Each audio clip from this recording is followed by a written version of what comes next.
There's some new developments this morning in that deadly attack against Iranian dissidents who are based in Iraq. There's a refugee camp called Camp Ashraf. It's north of Baghdad. It's where more than 3,500 Iranian exiles have lived for years. But now the United Nations is calling for an investigation into exactly what you are seeing there on your screen. Iraqi security forces raided that camp 10 days ago, and 34 Iranian exiles were killed.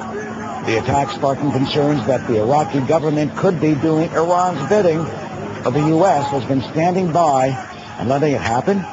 Is Tehran telling Baghdad what to do?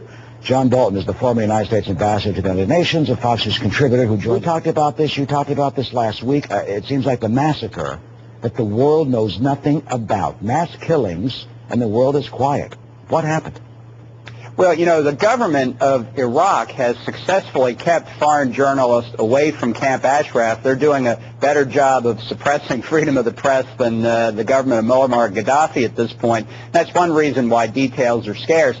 I think it's significant that U.S. military personnel belatedly went back into Camp Ashraf after the attack and basically confirmed what the Iranian exiles were saying. It was very brutal, over 30 killed.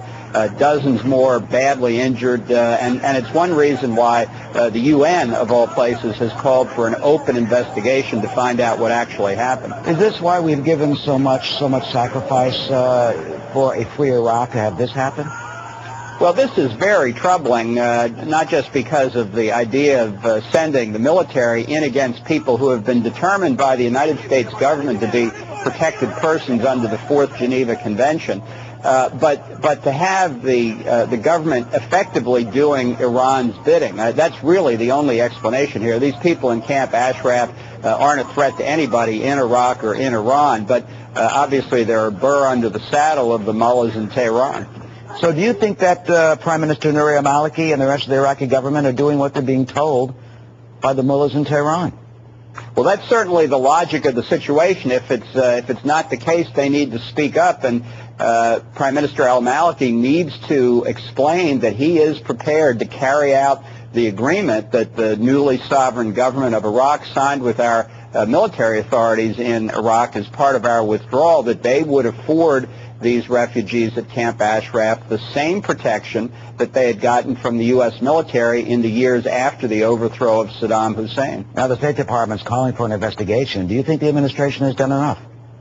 No, I don't think so. I think the military people, our military people on the scene, were very upset about what they saw, and I think part of the reason is confusion in the policy of the United States government itself. You know, Secretary of State Clinton is under a court order to review whether the MEK, the umbrella organization of these Iranian dissidents, should be removed from the terrorism list, and that's been pending for quite some time. That's a decision that needs to be made quickly. Many people who have looked at this feel that the group should be removed from the terrorism list. Well, the Iraqi government says it has a terrorist designation. That's why they moved them to camp.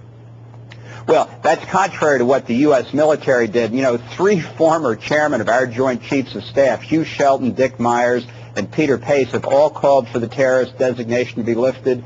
Former Attorney General Mike Mukasey, Obama administration, National Security Advisor General James Jones. The list is very impressive. It's hard for me to believe that they, myself included, that they or anybody else thought this group might have any connection with terrorism would endorse delisting them. So what should we do with these people? You have 3,500 or so Iranian exiles. Should we give them sanctuary? Should we give them political exile here in the United States? How do we protect them? Well, you know, we undertook the obligation when our military forces were still dominant in Iraq, and I think we've got an obligation to make sure the Iraqi government upholds its commitment. Under general principles of international refugee law, the country of first asylum is responsible for giving protection and assistance to legitimate political refugees, which these people are. So that's Iraq's responsibility in the first instance. Now, if they can work something else out for the Camp Ashraf inhabitants to go on to another country, then I think we should help assist in that and consider taking some into this country as well. Well, it's very troubling, disturbing if indeed these people have been attacked in the way they have, and if indeed it's coming from Tehran.